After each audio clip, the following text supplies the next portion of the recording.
Lately, I've been increasingly disappointed with Netflix and some of their business decisions, from the constant price hikes to the never-ending stream of D-tier best content.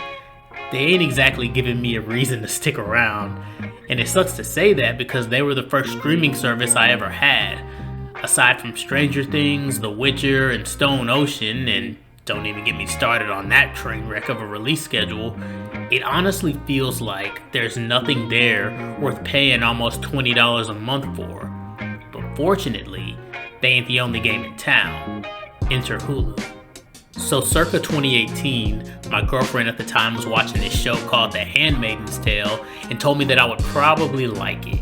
From what I'd heard about the show, it was positioned somewhere in between a conservative wet dream and a white feminist power fantasy, and considering I don't fall into either of those categories, watching it wasn't exactly a high priority. Besides, this was Hulu. Great value Netflix. How good could it possibly be?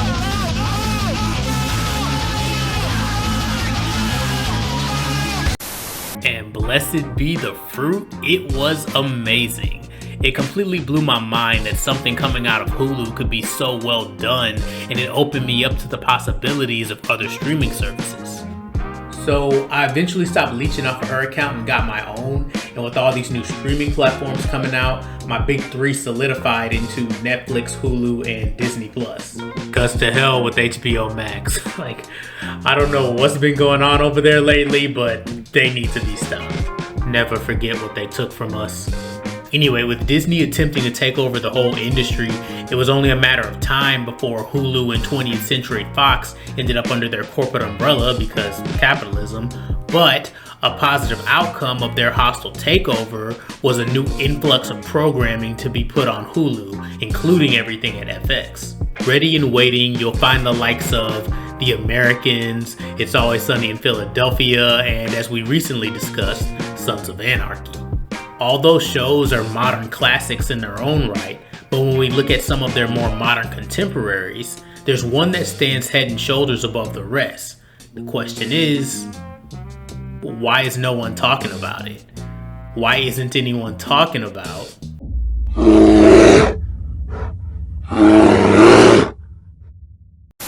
By the time this video was uploaded, The Bear would have been out for about 2 months, and just from looking around YouTube, not many of my fellow YouTubers seem to be paying it much attention. It's got solid marketing, it's got critical acclaim, it's got memes, and it's already been picked up for a second season, so obviously people watched and enjoyed it.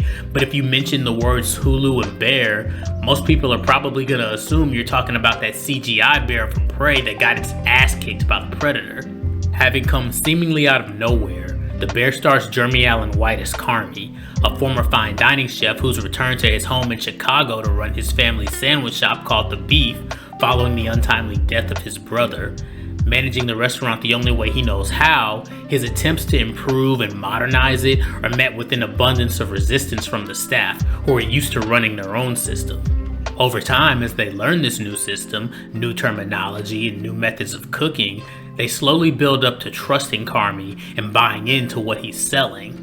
Part of what makes The Bear great is that if you're like me and your culinary skills and experience are limited to what you've seen on MasterChef, the show does a great job of having the audience learn that system and terminology alongside the staff, so you don't feel completely out of sorts while watching. I have legit not stopped saying yes chef every time I acknowledge something someone says. Housekeeping means you have to clean your stations because this place is fucking gross. I refer to everybody as chef because it's a sign of respect.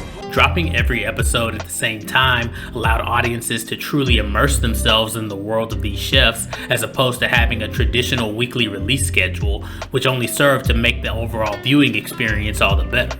Of course, with the inclusion of Jeremy Allen White combined with this being a dramedy set in Chicago, I've seen The Bear get a lot of comparisons to Shameless, White's previous alma mater where he starred for 11 seasons, and I think those comparisons are pretty valid due to the fast pace and chaotic nature of Shameless mirroring that of the restaurant's kitchen, with the characters jumping from one anxiety-inducing situation to the next.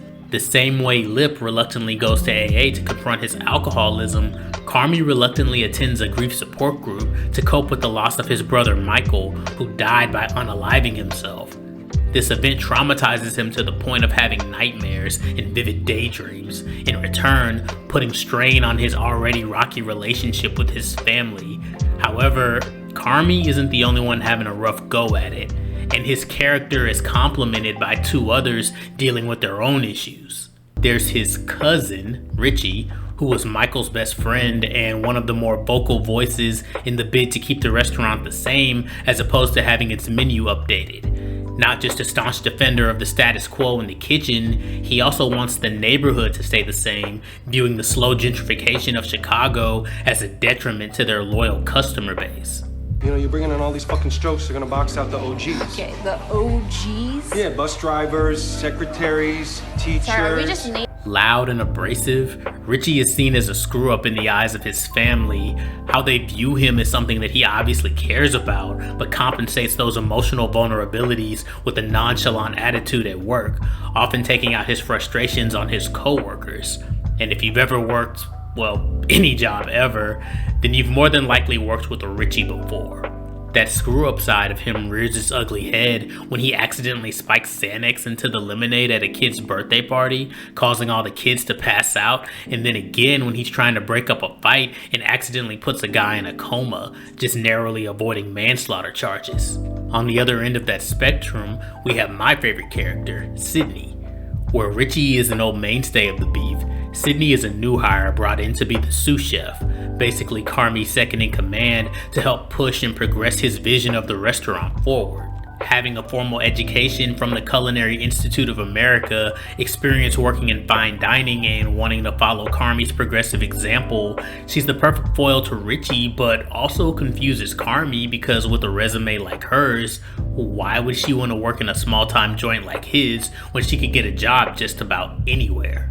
But just like Carmy, she earns the respect of her co-workers by showing just how resourceful she is when it comes to dealing with problems both in and outside the restaurant, opting for diplomacy and compromise as opposed to Richie's penchant for confrontation most of the time.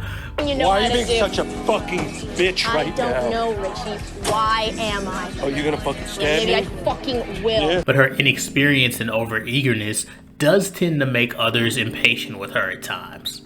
She used to have a catering business that became more than she could handle, causing it to inevitably tank, putting her in a state of depression that leads her to using all her savings to travel to New York and try fancy dishes at every restaurant she could. We learned later that while Sydney was in New York, one of the restaurants she went to was the same one that Carmy worked at, where he made her what she felt was the best meal she ever had, ultimately becoming the true reason she wanted to work under him, hoping to learn how to achieve the same greatness he did. So when you combine Sydney's forward-thinking spirit with Richie's traditional attitude, you come full circle all the way back to Carmy. Already financially strapped to keep the beef above water, his situation is only made worse when he finds out that Michael was $300,000 in debt with their uncle Cicero. With the restaurant being the only thing left to him by Michael, Carmy refuses to sell, making it his mission to turn the place around despite the various setbacks, seemingly out of a sense of duty to his late brother. Being so deep in debt forces him to have to take on catering jobs for Cicero, as well as pimping out the beef for bachelor parties.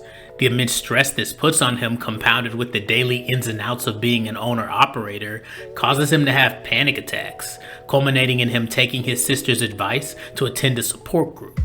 However, it isn't long before he inevitably snaps when Sydney attempting to streamline their process results in them having hundreds of pre-orders that they aren't prepared to handle. The normally chaotic restaurant dissolves into absolute pandemonium as Carmy lashes out at everyone over the smallest things as he tries to play catch-up. 76 beefs, 34 chickens, okay?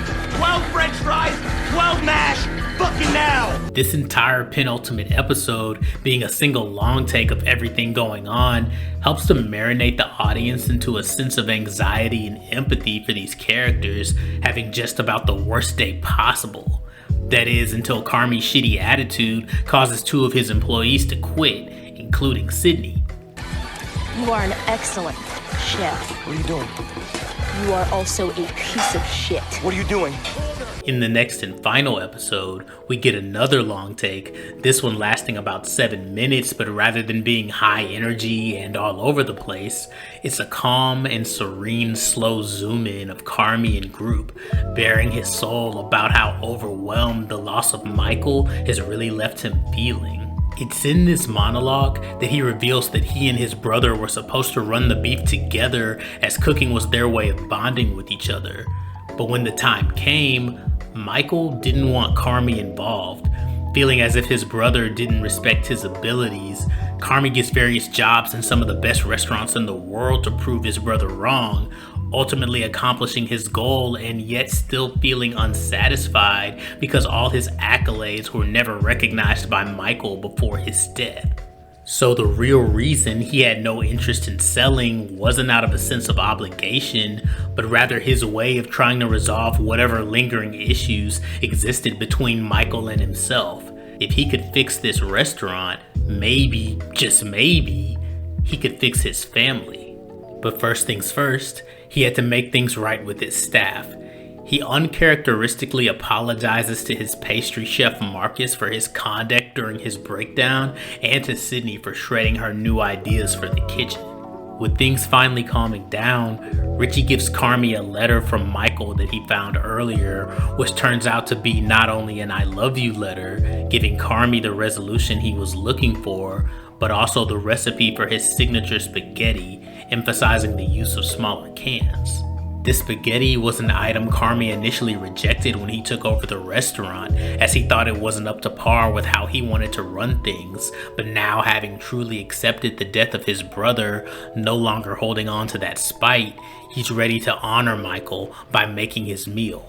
Had he pulled his head out of his ass earlier, he would have realized that these smaller cans contained bands and bands of $100 bills, giving him not just the money to repay Cicero, but the means to reinvigorate the beef into his own image, closing it down and building a new restaurant. And that restaurant's name is...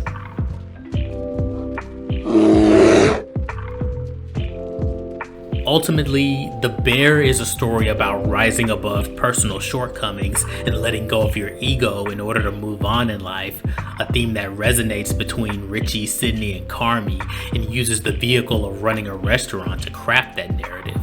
Richie has to let go of the old days and let Carmy take lead. Sydney has to let go of being her own business owner and learn from somebody better. And Carmy has to let go of that chip on his shoulder and realize that he isn't a one-man show.